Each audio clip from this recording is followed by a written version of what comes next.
Pugod! Grabe mga gat! Grabe sak! Grabe laki mga idol! Jackpot at napakababa!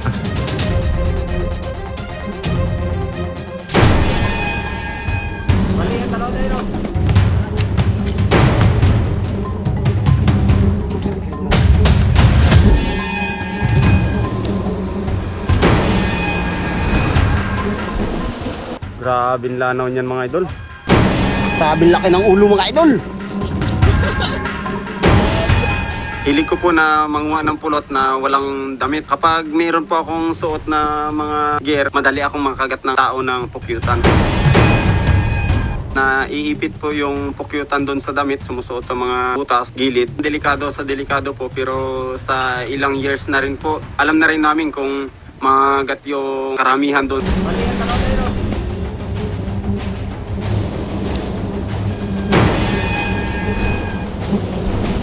Halimbawa na lang po sa pag-akyat ko, 15 minutes pa akyat. Before kumabot yung bahay niya, ay kailangan mapausukan na po yun siya, makaamoy na ng usok para umalis na sila. Napausukan na po yun ma'am, kailangan mga 20 minutes, ay nakuha mo na yung pulot.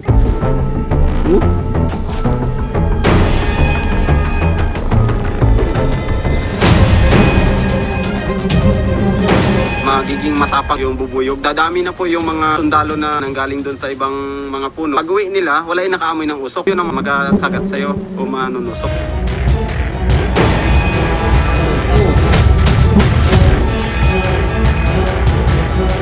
Talagang normal na lang yun. Yung makagat ako ng 20. Pag sanay na po talaga, wala na rin eh.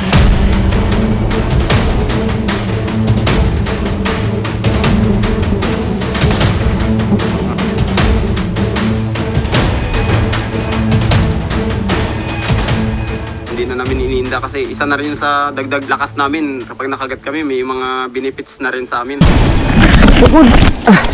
Grabe mga gat! Naalala ko nung talagang halos buong katawan ko po, may kagat, hindi lang libo talaga yun na kumagat sa akin. O tumuson na maga yung katawan ko. Nanghina ako mga 24 hours. Parang ano lang din, normal lang din po.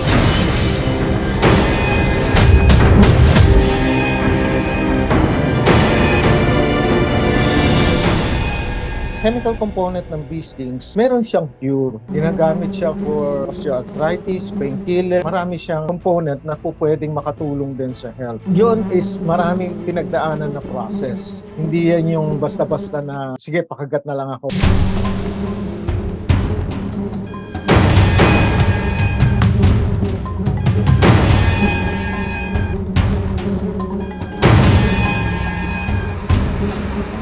Meron mga tao na sensitive sa mga bee stings, magkakaroon ka ng swelling.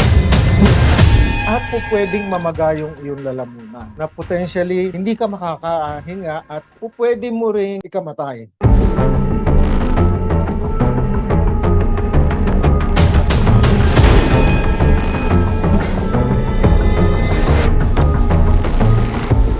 Pinakamalaking nakuha namin sa loob ng isang araw ay 4 na galon. Ang isang galon is may binta lang po natin ng 1,500. Kumita tayo ng 6,000. Next day, hindi namin alam kung may makukuha kami ulit.